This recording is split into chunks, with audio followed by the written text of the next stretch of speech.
Hi cricket fans எல்லோரும் எப்படி இருக்கீங்க? ஸோ இன்றைக்கான ஃபஸ்ட்டு T20 ரிவ்யூ தான் பார்க்க போகிறோம். இந்தியா vs சவுத் ஆஃப்ரிக்கா ஒரு செம்ம மேட்ச் ஆடினாங்க இந்தியா. ஸோ பவுலிங்கும் சரி பேட்டிங்கில் தான் ஒரு சில பேட்ஸ்மேன் ஒரு சில பேட்ஸ்மேன் சொல்ல முடியாது, ஒரு 3-4 பேட்ஸ்மேன் வந்து ரொம்பவே சொதப்பிட்டாங்க. கிளட்சி பாண்டியா இருக்கார் பாருங்க, வேற லெவலில் பெர்ஃபார்மன்ஸ் கொடுத்தாருங்க. குப்பு பாண்டியான்னு சொல்லலாம். 6 ஆனால் பார்த்தீங்கன்னா நேற்று நடந்த மேட்ச்சில் நீங்கள் பார்த்துக்கலாம். சரியான ஒரு நாக் ஆடி இருப்பார். 28 பாலுக்கு 59 ரன்னு பிச்சு உதறிப்பார். சினம் கொண்ட சிங்கம் வந்து எப்படி ஆடும் அந்த மாரி வந்து ஆடிக்காருங்க. இது வந்து சவுத் ஆஃப்ரிக்கா கோச்சை வாயடிக்க வச்சுட்டாருங்க. ஸோ நம்மளை பார்த்து ஒரு குளோபல் சொன்ன ஒரு கோச்சு இது தெரிஞ்ச மேட்சை பார்த்து வாயே திறந்துன்னு பாருங்க, வாயே திறந்துன்னு மாட்டாருங்க. ஸோ அந்த மாரி ஒரு நாக் ஆடினாரு. வேற லெவல் பர்ஃபார்மன்ஸுங்க. எந்த பிளேயர் பெர்ஃபார்மன்ஸ் பண்ணியிருக்காங்கன்னு பார்த்துலாம் வாங்க. ஸோ பேட்டிங்கில் டக்குன்னு இப்படி விக்கெட் ஒன்று எதிர்பார்க்கல. ஸோ இவ்வளோ சொதப்பாகும்னு நான் நினச்சி கூட பார்க்கலங்க. ஸோ கில்லுக்கு பிளேஸில் கண்டிப்பாக ருத்ராஜுக்கு வாய்ப்பு கொடுக்கலாம், இல்லை எஸ்எஸ் ஜெய்ஸ்வாலுக்கு வாய்ப்பு கொடுக்கலாம்.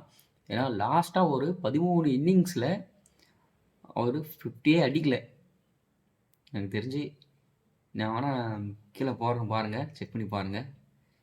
கண்டிப்பாக வந்து ருத்ராஜுக்கு வாய்ப்பு கொடுக்கலாம், இல்லை எஸ்எஸ் ஜெய்ஸ்வாலுக்கு வாய்ப்பு கொடுக்கலாம், இல்லை சாம்சன் அவரும் நல்ல ஒரு ஓப்பனிங் பேட்ஸ்மேன் தாங்க. ஸோ நீங்கள் இதில் என்ன ஒப்பீனியன்னு நீங்கள் மறக்காமல் கமெண்ட் செக்ஷனில் பதிவு பண்ணுங்கள். பவுலிங்கில் பார்த்தீங்கன்னா ஹர்ஷ்தீப் சிங். ஸோ ஃபஸ்ட் ஓவர்லேயே ஒரு விக்கெட் டேக்கர் பார்த்தீங்கன்னா ஹர்ஷ்தீப் சிங் தாங்க. கிட்டத்தட்ட 70 மேட்ச்சில் 108 விக்கெட் எடுத்திருக்காரு. ஃபஸ்ட்டு இந்தியன் பவுலருங்க. அடுத்தது பார்த்தீங்கன்னா ஜஸ்பிரித் பும்ரா 3 ஓவருக்கு 2 விக்கெட்டு. ரெண்டாவது வருண் சக்கரவர்த்தி. உண்மையாலே வேற மாதிரிங்க. ஸோ தமிழ் பிளேயர்னால் தமிழ் பிளேயர் தாங்க. ஒரு தமிழன் ரொம்ப பயங்கரமான பெர்ஃபார்மன்ஸ். எந்த ஒரு நாட்டிலும் சரி ஃபஸ்ட் கிளாஸாக வந்து பெர்ஃபார்மன்ஸ் பண்ணணும்னா அது வருண் சக்கரவர்த்தி தான். ரெண்டாவது அக்சல் பட்டேல் சொல்லவே தோலைங்க, best all rounder. So 2 wicket. Hardik Pandya 1 wicket. லாஸ்ட்டில் சிவன் துபேக்கு ஒரு ஓவர் கொடுத்தாருங்க. கண்டிப்பாக வந்து ஸ்கையை வந்து பாராட்டணும். அவரும் 1 விக்கெட்டு. ஸோ வந்து ஓவராலாக 74லேயே வந்து சவுத் ஆஃப்ரிக்காவை சுட்டியாச்சு. ஸோ அடுத்து நீங்கள் நேஷனல் T20யில் எந்த பேட்ஸ்மேன் வந்து சேர்த்தா இன்னும் நல்லா இருக்கும்னு மறக்காமல் கமெண்ட் செக்ஷனில் கமெண்ட் பண்ணுங்கள்.